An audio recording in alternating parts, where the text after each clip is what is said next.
Hi everyone, hope you're doing well. Today I've just got some quick updates for you guys, so you guys are like a few stocks in one video. That this video is for you guys.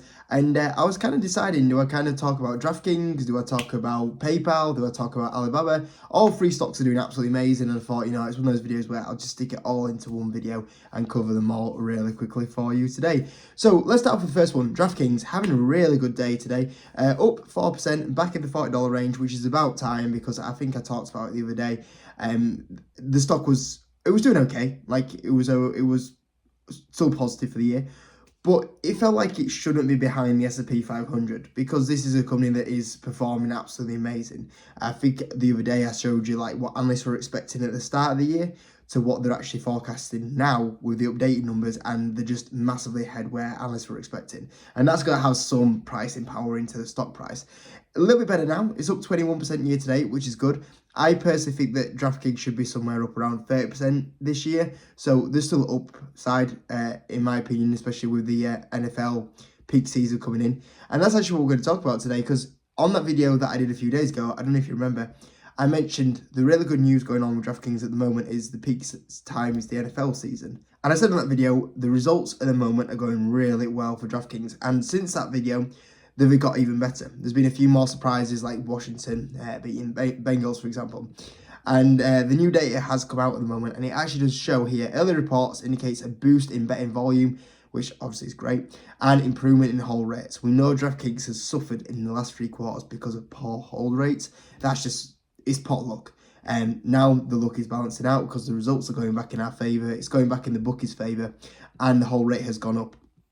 And saying that at the moment it's a 12% during September the 16th to September the 22nd, and a hold rate of 15% for NFL games, which is very good. So yeah, it looks like this is helping DraftKings maybe setting up for a good earnings, which we'll see what happens. But I was looking the other day, and the current quarter, there's no Yahoo Finance. It's so poor. Like the numbers at the moment, I could actually get the year ago sales and then look at the forecast and they tell you what the growth is they expected.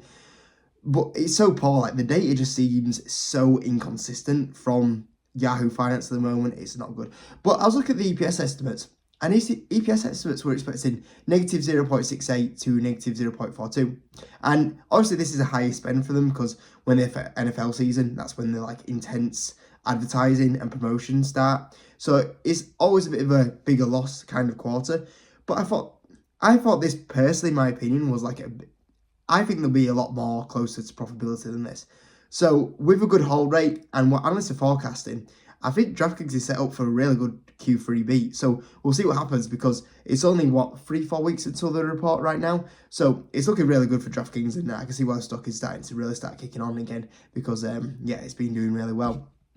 Alibaba, probably one that has quietly been sneaking up in the background, but Alibaba is actually up 28% year today. It's actually having a bit of a drop today. If it wasn't for the drop today, the stock was actually up 30% year to date, which is actually really good, and outperforming the S&P 500, which is obviously a bit of a surprise.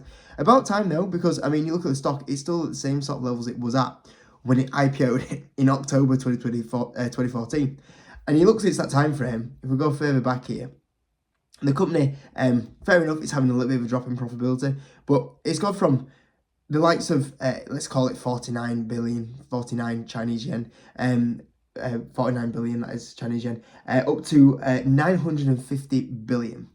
The profit has gone from 21 billion up to 69 billion, which obviously, by the way, there's also been a bit of profit that's dropped off at the moment. I think the profit can ramp up a little bit more than that if we actually look at what the rebound is for next year. We're talking about nearly 107 billion. So yeah, really good. And it's about time to start kicking on because the stock has been stuck here for a while. And you look at the fundamentals have just kept improving. And as we're saying, at some point, if the fundamentals improve, it will follow the stock price. So it's been a frustrating time for Alibaba because it's had like 4 years of doing nothing. But as long as they keep doing what they're doing, eventually that's going to get reflected. And that is what's starting to happen right now. Obviously, what's helped in the last few days is that China are starting to try and boost the bit more of the sluggish economy at the moment. A bit more of a slowdown going on at the moment. The latest data in Q2 was 4.7%, which is a little bit behind what they have historically done. And obviously, China want a strong economy. They've had the weakness with like the property market, for example, but they need a strong economy. If the economies are doing well, the companies like Alibaba are doing well, they might make more in taxes. The Chinese government have more to spend on whatever they want to do, the military or what have you. So for them, they want a stronger economy. They want to, I think that they kind of got to the point of view where they punish stocks like Alibaba way too much with regulation, and then they realised like how they were struggling. The economy started slowing down. The profit they started having and the money they had to spend started slowing down, and suddenly they went, "Oh, we actually need to support these companies a little bit more." And obviously that's starting to kick in as well. I mean, Alibaba realistically, it's still at 10 times forward earnings. And looking at analyst forecast, if they could do the EPS they're expected to do this year, and 10% revenue growth is expected next year, 8% revenue growth, and once again a nice increase in the EPS. If they do these numbers, Alibaba should do quite well. I don't think it'll be 10 times earnings. I think right now it's currently like at 24 times earnings with a 2% dividend yield as well, which it never used to do a few years ago. I think realistically, I think Alibaba should start pushing on to like $150, $200 at some point.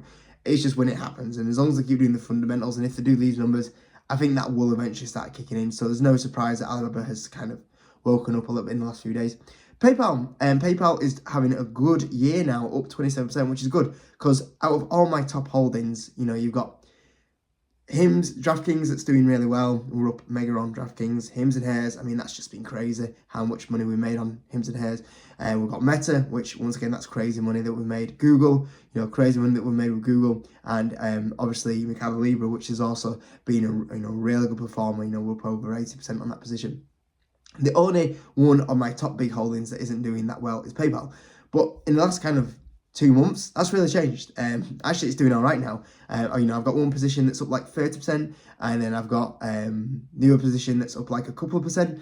So I'm now green on PayPal on both positions, which is good. But I think there's still plenty of upside here. Trades at 18 times earnings. I think it should at least be 20 times earnings. And then you look at thinking, well, in my opinion, the numbers that PayPal do, it's a premium. The numbers they're doing are amazing.